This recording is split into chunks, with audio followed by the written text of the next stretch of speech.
i kujtojmë në mënyrë shumë historike, fëmijë të vegjël, që shoqërohen nga prindërit, që protestojnë kundër, po them, politikanëve përbindës në aspektin e pushtetit që kanë një pushtet jashtëzakonshëm, jo në pushtetin administrativ, po kanë pushtetin legjislativ, po kanë uzurpuar për dekada me radhë drejtim, po kanë uzurpuar plotësisht ekonominë e këtij vendi. Dhe kjo, ata të njerëz aq të fuqishëm u thyen në mënyrën më të lehtë të mundshme nga, po themi, delikatesa e atyre fëmijëve që protestonin, e atyre studentëve të rinj që protestonin, ndërkohë, jo për ta kthyer personale, po një protestë që ka leitmotivin e saj, integrimin e Shqipërisë në Perëndim, në Bashkimin Evropian.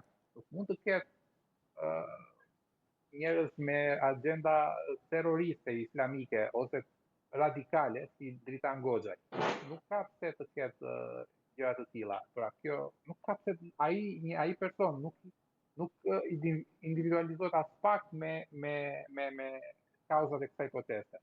Kushdo ka drejtë të protestojë, pa diskutim, kushdo ka drejtë të protestojë, por është një gjë të protestojmë dhe është një gjë të marrë flamurin e protestës, që është udhëheqësi i protestës. Ajo është diçka komplet tjetër.